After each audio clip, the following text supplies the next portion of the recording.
Welcome to S academy. இது காவலர் மற்றும் ராணுவ பயிற்சி மையம் கல்பாக்கம். சரிங்களா? இன்றைக்கி நம்ம எஸ்ஐக்கான வீடியோஸ் தான் போட்டுட்ருக்கோம். பாருங்கள், எஸ்ஐக்கான வீடியோவில் சார் ஆல்ரெடி சயின்ஸ்க்கான வீடியோலாம் போட்டுட்ருக்காங்க.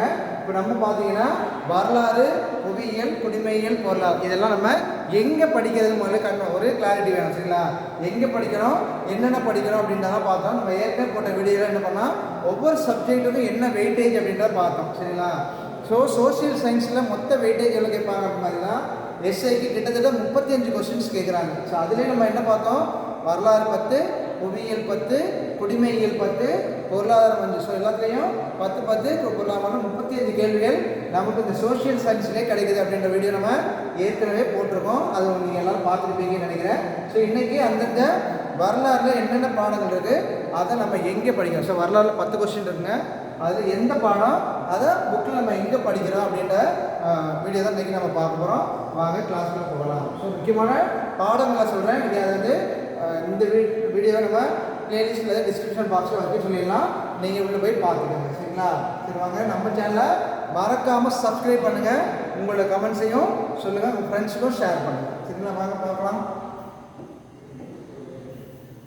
சரி, பாடத்தை மட்டும் சொல்லிடுறேன், நீங்கள் புக்கெல்லாம் வீடியோலேயே பார்த்துக்கலாம். சரியா? சிந்து சமவெளி நாகரிகம் 6ஆம் வகுப்பில் இந்த ஃபஸ்ட்டு அப்படின்னு போடுறது என்ன அப்படின்னு பார்த்தீங்கன்னா ஃபஸ்ட் டேர்ம், செகண்ட் டேர்மா, தேர்ட் டேர்ம். அப்போ பாருங்கள், செகண்ட் டேர்ம் இருக்குது, தேர்ட் டேர்ம். ஸோ இந்த ஃபஸ்ட்டு செகண்ட் இது மட்டும் நோட் பண்ணிங்க. அதில் 5ஆவது பாடம், 6ஆம் வகுப்பில் 5ஆவது பாடம், 9ஆம் வகுப்பில் 2ஆம் பாடம். இந்த மாதிரி நீங்கள் நம்ம வீடியோ பார்த்து இருக்கீங்க. சரி, அப்போ புத்தம் மற்றும் சமணம் எங்கே இருக்குது, சங்ககாலம் எங்கே இருக்குது, அது பார்த்தீங்கன்னா குப்தர்கள், தென்னிந்திய அரசுகள், விஜயநகரம், பாமினி அரசு, பாமினி பேரரசு, இதெல்லாமே புக்கில் எங்கே பாருங்கள். பாமினி பேரரசு 7ஆம் வகுப்பில் 1ஆம் பாடம், 11ஆம் வகுப்பில் 1ஆம் பாடம். நமக்கு மேக்ஸிமம் என்ன பண்ணுறீங்க அப்படின்னா 6லேருந்து 10 வரைக்கும் உள்ள வீடியோ நம்ம கிளியராக படித்தாலே போதும். 10, 11, 12 நம்ம ஓவரால் ரிவ்யூ பண்ணலாம். சரியா? நம்ம மேக்ஸிமம் என்ன பண்ணணும், 6லேருந்து 10 வரைக்கும் உள்ள வீடியோ படித்தாலே போதும். சார், இந்த மாதிரி ஒவ்வொரு சப் டாப்பிக்கும் இருக்குது. அந்த ஒவ்வொரு சப் டாப்பிக்கும் எங்கே இருக்குது புக்கில் அப்படின்றத நமக்கு பாட வரிசையாக நம்ம போட்டுருக்கோம். இந்த வீடியோ நீங்கள் கேர்ஃபுல்லாக வாட்ச் பண்ண முடிஞ்சால் பிளேலிஸ்ட்டில் போயிட்டு என்ன பண்ணுறீங்க, அதை ஒரு ஜெராக்ஸ் கூட எடுத்து வச்சுக்கோங்க. சரிங்களா? சரி, அடுத்து பாருங்கள், அப்படியே ஒரு என்ன ஆகுது. சரி, அடுத்து பாருங்கள், முகலாயர்கள் இருக்காங்க, மராத்தியர்கள், ஐரோப்பியர்கள் வருது. சரி, அப்போ முகலாயர்கள், மராத்தியர்கள்லாம் என்ன எங்கே வருது, ஏன்ஷியன் இந்தியாவில் வருது. அது அப்புறம் முகலாயர்கள்லாம் இடைக்கால இந்தியாவில் வருவாங்க. மராத்தியர்கள்லாம் ஐரோப்பியர் வருகை நவீன இந்தியாவில் வரும். சரி, அப்போ பழங்கால இந்தியாவில் என்ன வருது அப்படின்னு பாருங்கள். பழங்கால இந்தியாவில் எங்கே வருது அப்படின்னு பார்த்தீங்கன்னா புத்தம் மற்றும் சமணம், சிந்து சமவெளி, சங்ககாலம், குப்தர்கள், தென்னிந்திய அரசுகள், இது எல்லாமே எங்கே வரும், ஏன்ஷியன் இந்தியாவில் வந்துடும். விஜயநகர பேரரசாக இருக்கும் பாமினி. அடுத்து பார்க்குறோம் முகலாயர்கள், மராத்தியர்கள், ஐரோப்பியர், டெல்லி சுல்தான் ஒன்று இருக்குது, அதையும் மிஸ் ஆகிடுச்சு. சரி, பார்க்கலாம். சரியா? முகலாயர்கள், மராத்தியர்கள், ஐரோப்பியர் இதெல்லாமே இடைக்கால இந்தியாவுக்குள்ளே வரும். ஐரோப்பியர் வருகைனா ஐரோப்பியர் வருகை முதற்கொண்டு நமக்கு நவீன இந்தியாவுக்குள்ளே வந்துடும். சரிங்களா? இந்த பாடங்கள்லாம் புக்கில் எங்கே இருக்குது அப்படிங்கிறத நம்ம நெய் சொல்லியிருக்கோம். பாருங்கள், ஐரோப்பியர் வருகை எங்கே இருக்குது, ஐரோப்பியர் வருகை எங்கே இருக்கு பார்த்தீங்கன்னா 8ஆம் வகுப்பு ஃபஸ்ட் டேர்மாக இருந்துச்சுன்னா ஃபஸ்ட் டேர்மு, இல்லை இப்போ ஒரே டேர்மில் இருக்கக்கூடியதில் 1, 2ஆம் பாடங்களில் நமக்கு ஐரோப்பியர் வருகை பற்றிருக்கு. அதே மாதிரி 11ஆம் வகுப்பில் 16ஆம் பாடம். ஸோ அந்த மாதிரி பார்த்துங்க. உலக வரலாறு என்ன, 10ஆம் வகுப்பு 1லேருந்து 4 பாடமே உலக வரலாறு. சரியா? அப்படியே ஒவ்வொரு டாபிக் வைஸாகவே நமக்கு இருக்கு. பாருங்கள், ஆங்கிலேய ஆட்சிக்கு எதிரான தொடக்க கால எதிர்ப்புகள் யார், பாளையக்கார கிளர்ச்சி எல்லாமே இதுக்குள்ளே வந்துடும். சரிங்களா? அப்போ நமக்கு வேலூர் கழகம், பெரும்புரட்சி எல்லாமே இந்த தொடக்கால கிளர்ச்சிகள், அப்புறம் விவசாயிகளோட கிளர்ச்சிகள் என்ன, அந்த மாதிரி எல்லாமே படிக்க ஆரம்பிச்சு. சரியா? 19ஆம் நூற்றாண்டில் சமூக சமய சீர்திருத்த இயக்கங்கள், அது என்ன, ஆரிய சமாஜம், பிரம்ம சமாஜம், வேற என்ன, பிரார்த்தனை சமாஜம், இந்த மாதிரியான சமூக சமய சீர்திருத்த இயக்கங்கள், பார்சி இயக்கம் வரும். வேறு யார் வருவாங்க, சீக்கியர்களோட இயக்கம் எல்லாமே இந்த பாடத்தை படிப்போம். எங்கே இருக்குது, 10ஆம் வகுப்பில் 5ஆம் பாடம், அதே மாதிரி 11ஆம் வகுப்பில் 19ஆம் பாடம். சரிங்களா? சரி, இந்தியாவில் பக்தி இயக்கம், அது என்னங்க, இந்தியாவில் பக்தி இயக்கம் அப்படின்னு பார்க்கும்போது சூஃபிசம்லாம் வரும், சீக்கியம் வரும், நம்ம இதில் பார்த்தீங்கன்னா அத்வைதம், துவைதம் எல்லாம் வரும் இல்லையா. இந்த பக்தி இயக்கம்லாம் 7ஆம் வகுப்பு தேர்ட் டேர்மில் வருது. சரிங்களா? 7ஆம் வகுப்பு தேர்ட் டேர்மில் வருது. அதே மாதிரி 11ஆம் வகுப்புலேயே வருது. அடுத்து பாருங்கள், காந்திய காலகட்டம். சரிங்களா? காந்திய காலகட்டம் எங்கே ஆரம்பிக்குது, 10ஆம் வகுப்பில் 8ஆம் பாடம். அதே மாதிரி தமிழ்நாட்டில் விடுதலை போராட்டம், தமிழ்நாட்டில் சமூக மாற்றம், என்ன மாதிரியான சமூக மாற்றங்கள் தமிழ்நாட்டில் நடந்திருக்கு, அதே மாதிரி கிராம சமூகமும் வாழ்க்கை முறை, இதெல்லாம் பாருங்க அந்தந்த பாடங்கள் எந்த புக்கில் இருக்குது அப்படிங்கிறதையும் நமக்கு கொடுத்தாச்சு. ஸோ இந்த வீடியோ நீங்கள் ரொம்ப யூஸ்ஃபுல்லான வீடியோ தான். முடிஞ்சால் நீங்கள் இதை டவுன்லோட் பண்ணி வச்சுக்கோங்க. சரியா? இந்தியாவில் கல்வி வளர்ச்சி என்ன, ஆங்கிலேயர் காலம் முதல் இந்தியாவில் எப்படிலாம் கல்வி வளர்ச்சி 100 வந்துச்சு, அப்புறம் பார்த்தீங்கன்னா 6 அது மாதிரியான கல்வி வளர்ச்சி, கோத்தாரி கல்விக்குழு, அப்புறம் இந்த இடைக்கால பல்கலைக்கழக மானியக்குழு, இந்த மாதிரி எல்லாமே கல்வி வளர்ச்சியில் வரும். அதே மாதிரி ஆங்கிலேயர் காலத்தில் 1 லட்சம் ரூபாய் ஒதுக்கியிருப்பாங்க இல்லையா, அந்த மாதிரி பாடங்கள் எல்லாமே நமக்கு இந்த கல்வி வளர்ச்சியில் தான் வந்திருக்கும். காலனிக்கு எதிரான இயக்கங்களும் தேசியத்தின் தொடர்பு. காலனிக்கு எதிரான இயக்கங்கள்லாம் என்னென்ன வருது, எல்லா கிளர்ச்சிகள் எல்லாமே இதில் தான் வரும். சரிங்களா? ரைட். இப்போ வரலாறு பார்த்தாச்சு.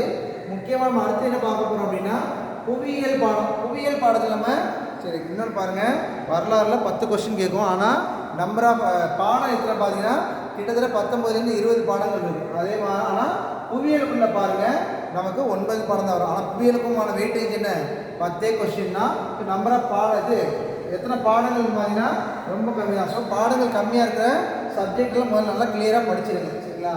பாருங்கள், இந்தியா அமைவிடம், நிலத்தோற்றம் மற்றும் காலநிலை. சரியா? இங்கே எங்கே உலக வரைபடத்தில் எங்கே அமைஞ்சிருக்கு, அதோட நிலத்தோற்றங்கள்லாம் என்ன, காலநிலை, இந்தியாவோட காலநிலை என்ன. சரி, அது எங்கே இருக்குது பார்த்தீங்கன்னா 10ஆம் வகுப்பு முதல் பாடத்தில் இருக்குது. சரி, அடுத்து பாருங்கள் காலநிலை, வானிலை மற்றும் இயற்கை தாவரங்கள் எங்கே இருக்குது, 8ஆம் வகுப்பு 10ஆம் வகுப்பு அந்த மாதிரி. இந்திய வேளாண்மை பயிர்கள் அப்படின்ட்டு பார்த்தீங்கன்னா 10ஆம் வகுப்பில் இருக்குது. அதே மாதிரி இந்தியாவோட வளங்கள் என்னென்ன, கனிம வளங்கள் இருக்குது, கரிம வளங்கள் இருக்குது, எல்லாமே பார்க்குறோம். வளங்கள் பற்றி பார்க்குறோம்.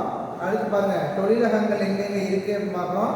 என்ன தொழிலகங்கள் என்ன பார்ப்போம், பருத்தி, சணல், இந்த மாதிரி ஆரம்ப கால தொழிலகங்கள் என்ன, இரும்பு ஏற்று தொழிலகங்கள்லாம் இங்கே இருக்குது. அதே மாதிரி பாருங்கள் முக்கிய துறைமுகங்கள் எங்கே இருக்குது, கனிமங்கள், தொழிற்கூடங்கள் எங்கே இருக்குது, மின் உற்பத்தி நிலையங்கள்லாம் எங்கே இருக்குது அப்படின்றதெல்லாம் எங்கே பார்க்குறோம். இது 6, 7, 8, 10 12 அந்த பாடத்தில் பார்த்துக்கலாம். சரிங்களா? அடுத்து பாருங்க இந்தியாவில் மற்றும் தமிழ்நாட்டில் மக்கள் தொகை பரவல். இதெல்லாம் அந்த மக்கள் தொகை பரவல்லாம் அடிக்கடி கேள்விகள் கேட்டுக்கிட்டே இருக்காங்க. 2011 மக்கள் தொகை கணக்கெடுப்பின்படி பாலின விகிதம் என்ன, எழுத்தறி விகிதம் என்ன, இதெல்லாம் கேட்கக்கூடிய கேள்விகள்லாம். ஸோ இந்த பாடங்கள்லாம் நல்லா படிச்சுக்கோங்க. எங்கே இருக்குது, 10ஆம் வகுப்பு 5 மற்றும் 7ஆம் பாடத்தில் இருக்குது, 9 7ஆம் வகுப்பில் இருக்குது. சரிங்களா? சரி, அடுத்து பாருங்கள் தமிழ்நாடு இயற்கை பிரிவுகள் 10ஆம் வகுப்பில் இருக்குது. இங்கேயுமே பாருங்கள் வளங்கள், வன விலங்குகள் மற்றும் தேசிய பூங்காக்கள். இந்த வனவிலங்குகள் தேசிய பூங்காக்களையும் கம்பல்சரியாக கொஸ்டின் இருக்கும். சரிங்களா? அதே மாதிரி மக்கள் தொகை பரவலையும் கம்பல்சரியாக ஏதாவது உங்களுக்கு கொஸ்டின் இருந்துகிட்டே இருக்கும். ஸோ இந்த பாடங்கள்லாம் கொஞ்சம் நல்லா கவனித்து படிங்க. சரிங்களா? அடுத்து பாறை குளம் 9 பாடங்களாக இருக்குது. நெக்ஸ்ட் பார்க்குறோம்னா இந்தியாவில் தொழில் வளர்ச்சி, எந்த மாதிரியான தொழில் வளர்ச்சிலாம் இந்தியாவில் இருந்ததுன்னா 10 11. நமக்கு மேக்ஸிமம் 11 12 படிக்காட்டா கூட 6லேருந்து 10 வரைக்கும் இருக்கக்கூடிய அனைத்து புத்தகங்களையும் நல்லா தெளிவாகவே படிச்சிருங்க. சரிங்களா? அடுத்து பார்க்குறோம் குடிமையியல். பாருங்கள் வரலாறுல 19 பாடங்கள் பார்த்தோம், புவியியலில் 9 பாடங்கள் தான். ஆனால் இதுக்கும் 10 கேள்விகள் தான், வரலாறுக்கும் 10. So weightage number of weightage வந்து எல்லாம் ஈக்குவல் தான். ஆனால் பாருங்கள் படிக்கக்கூடிய பாடம் புவியியலில் கம்மி. அதே மாதிரி தான் குடிமையிலையும் வெயிட்டேஜ் இதுக்கும் 10 கேள்விகள் கேட்குறாங்க. இதுக்கும் பார்த்தீங்கன்னா நம்பர் ஆஃப் அந்த பாடங்கள் வந்து ரொம்ப கம்மி. பாருங்கள் இந்திய அரசியலமைப்பு, இது முக்கியமான டாபிக். சரியா? இந்திய அரசியலமைப்பில் ஏன்னா எத்தனை அட்டவணைகள் இருக்குது, எத்தனை பகுதிகள் இருக்குது, எத்தனை சட்டப்பிரிவுகள் இருக்குது, அந்த மாதிரிலாம் எப்படி இந்திய அரசியலமைப்பு உருவாக்கப்பட்டது அப்படிங்கிறது எல்லாமே எங்கே வந்து 6ஆம் வகுப்பு 2வது பருவம், 10ஆம் வகுப்பு முதல் பருவம் முன்னாடி இருந்துச்சு. இப்போ எல்லாமே இருக்குது 12ஆம் வகுப்பு. இல்லைன்னா இந்திய அரசியலமைப்பு. அதே மாதிரி நடுவண் அரசில் முக்கியமாக யாரை பற்றி கேட்குறாங்க அப்படின்னா குடியரசுத் தலைவரை பற்றி நிறைய கொஸ்டின்ஸ் அதெல்லாம் கேட்குறாங்க. ஸோ அதெல்லாம் தெளிவாக படிச்சுக்கோங்க. சரியா? ரைட். பாராளுமன்றம், குடியரசுத் தலைவரை பற்றி பாருங்கள், எல்லாமே நிறைய கொஸ்டின்ஸ் இதுலேயும் இந்திய அரசியலமைப்புமே கேட்குறாங்க. சரியா? அடுத்து பார்க்குறோம் மாநில அரசு, மாநில சட்டமன்றங்கள், சட்டப்பேரவை, சட்ட மேலவை, அப்புறம் இங்கே எந்தெந்த மாநிலத்தில் சட்ட மேலவை இருக்குது, அந்த மாதிரிலாம் கொஸ்டின்ஸ் அடிக்கடி கேட்கக்கூடியதான். இந்த பாடங்களெல்லாம் நோட் பண்ணிக்கோங்க. அடுத்து பாருங்கள் குடியுரிமை. சரியா? இதுவும் முக்கியமான பாடங்கள் தான். குடியுரிமைனா என்ன, நீதித்துறை. சரிங்களா? அடுத்து தேர்தல், எல்லாமே இம்பார்ட்டன்ட் டாபிக். சரிங்களா? அதே மாதிரி சொன்ன குடிமையிலையும் பார்த்தீங்கன்னா நம்பர் ஆஃப் டாபிக்ஸ் வந்து ரொம்ப ரொம்ப கம்மி தான், அதையும் படிச்சிருங்க. சரி, உள்ளாட்சி நிர்வாகம்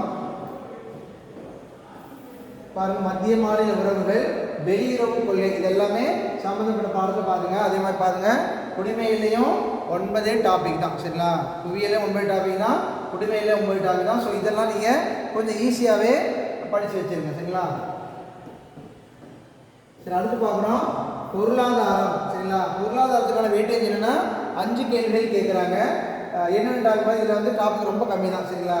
விலை மற்றும் பணவீக்கம், விலை கொள்கை பணவீக்கம், இது எங்கே பாருங்கள் 7, 8, 1 10லாம் 3 தேர்ட் டர்மில் அந்த மாதிரி கொடுக்குறாங்க. அடுத்து பாருங்கள் மக்கள் தொகை மற்றும் வேலையின்மை சரிங்களா. வேலையின்மை. அடுத்து பாருங்கள் இந்தியாவில் கிராமப்புற வளர்ச்சி.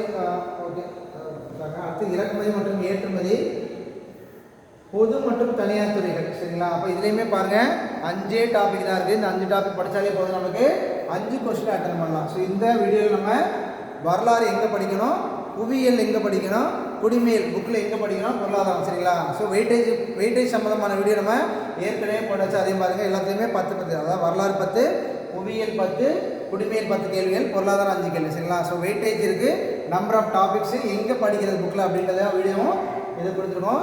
இது உங்களுக்கு ரொம்ப யூஸ்ஃபுல்லாக இருக்குன்னு நினைக்கிறேன். ஸோ நம்ம சேனல் தொடர்ந்து பாருங்கள், சப்ஸ்கிரைப் பண்ணுங்கள், தொடர்ந்து உங்கள் ஃப்ரெண்ட்ஸுக்கெலாம் ஷேர் பண்ணுங்கள், கமெண்ட்ஸ் போடுங்க. தேங்க்யூ.